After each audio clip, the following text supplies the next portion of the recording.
The routine of the daily inspection of the wireless operator starts in the cockpit. He begins by making sure that the remote controls of the RT equipment work freely and are secure. When the tests of the RT instruments are completed, he locks the send-receive switch at off.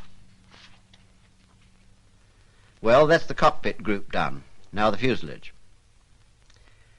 He opens the panel housing the RT crate, which he examines together with its contents for security of mounting. He makes sure that the wiring doesn't foul the aeroplane control cables. He sees that the 3-point plug for the mic-tel circuit is inserted in the correct socket. If the aeroplane has flown, he changes the 2-volt accumulator for a fully charged one.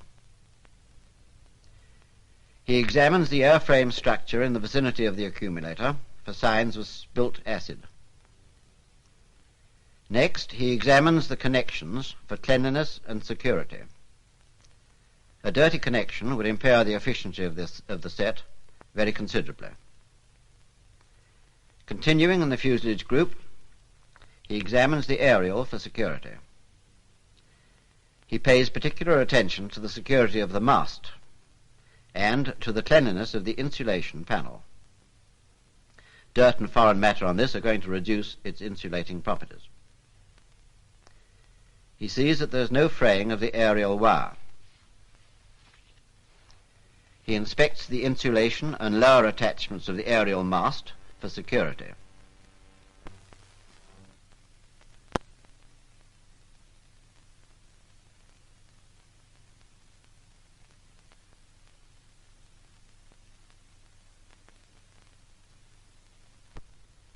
And then goes to the tail unit and sees that the aerial insulator and attachments are secure. Now a practical test of the system and a two-way ground test of the RT equipment. That finishes the wireless operator's inspection, and he makes his entries in the aeroplane maintenance form and signs it.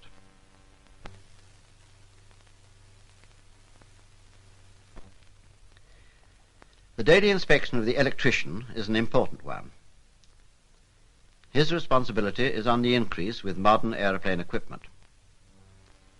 He starts by examining the engine-driven generator, the mounting, drive, and the air cooling pipes for security.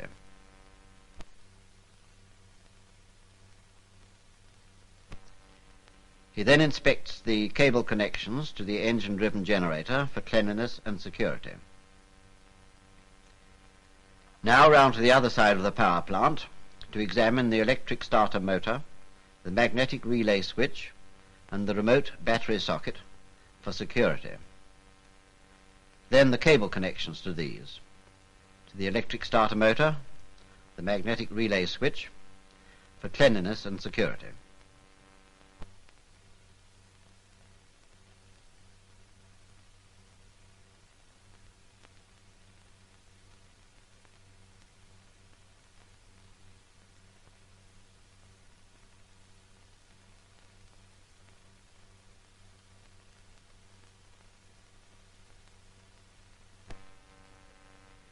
In the cockpit, he sees that the visual and audible undercarriage warning indicators and their connections are secure.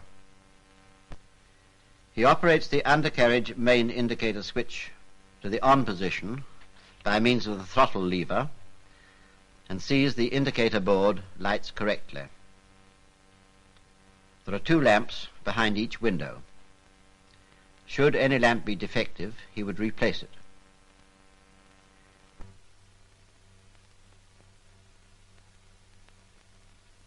He tests the working of the blind for night use. He sees that the indicator and connections are secure. He tests the working of the audible warning by manipulating the switch in the undercarriage.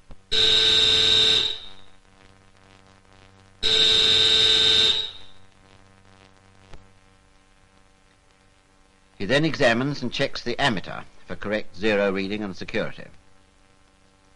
Next, he sets the generator switch to the on position. Now he tests the identification and recognition lamps by operating them in Morse and steady positions.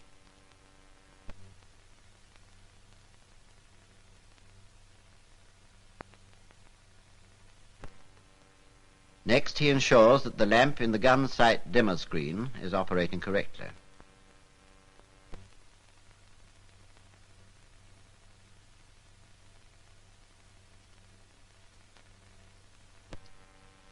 The landing lights are retracted by a pneumatic system.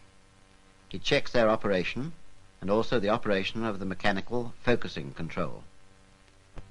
He ensures that full and free movement are obtainable, thus satisfying himself that they are not being fouled by any cause. He inspects the switch in the pressure head heater circuit for cleanliness and freedom from moisture. There should always be a smear of grease in the slot in which the tumbler operates. He is now making sure of this. He switches on the pitot head heater for a period of not more than 5 minutes. The pitot head must be kept clear of frost, which is likely to affect it at high altitudes. Otherwise, the airspeed indicator, which it controls, would not read true. The electrician gets out of the cockpit and tries the head, obviously warm, showing that the heater element is serviceable. All tests in the cockpit group having been completed satisfactorily, he sees that the electric switches are in the off position. The fuselage is his next group. He examines the 12-volt accumulator for security and sees that the securing bolts have the nuts locked. If an accumulator is not installed, the leads should be connected to the dummy terminal block, this. Now he is examining the accumulator itself and its stowage. He examines the adjacent airframe structure for signs of acid leakage and finds all in order. If he found any signs of corrosion, he would report them to the flight NCO. He then tests the voltage of the 12-volt accumulator under load. Should he find any cell reading less than 2.1 volts, he would remove the accumulator for recharging.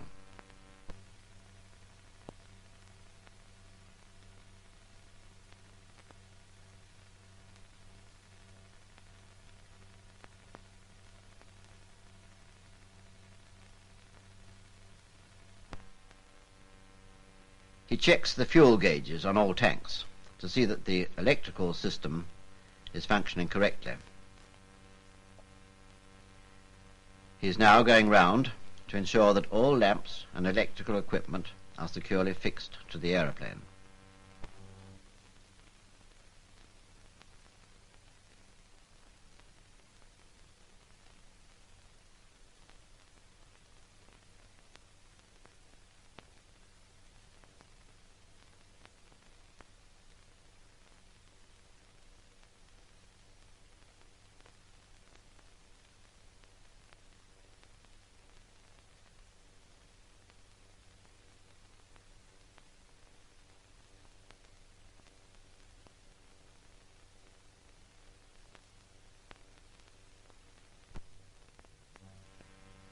He has to get underneath to view the downward recognition lamp.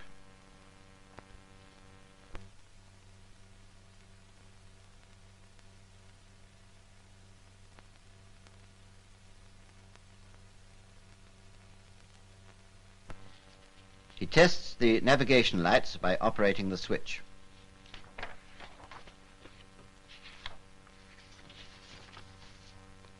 Now the landing lights.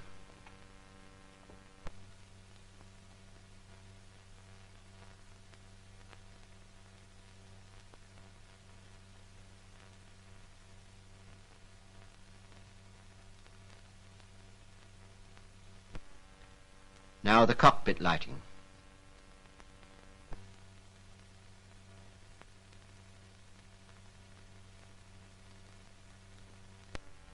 Now he is putting all switches at on in order to test the insulation between the poles and earth.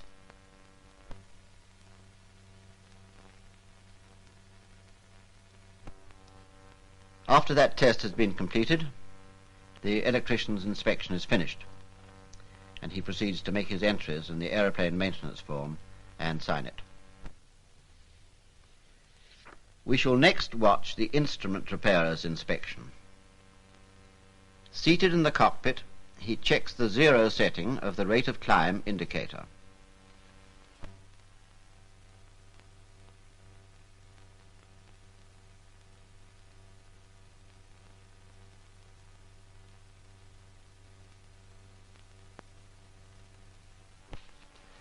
Now he sets the subsidiary pressure scale of the altimeter so that it reads the height of the aerodrome above sea level.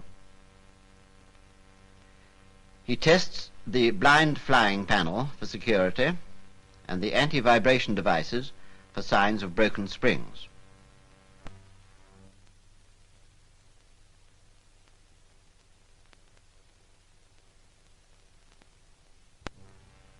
He sees that the bayonet unions of the oxygen supply system are undamaged.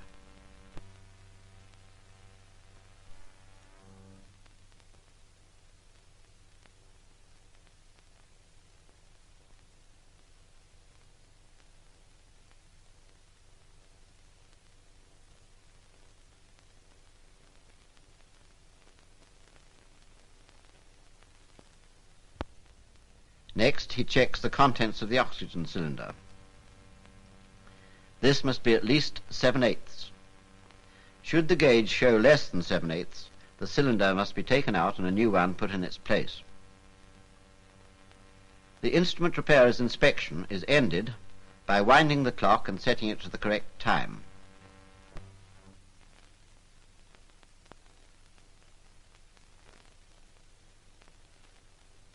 After which, he makes the necessary entries in the aeroplane's maintenance form and signs it.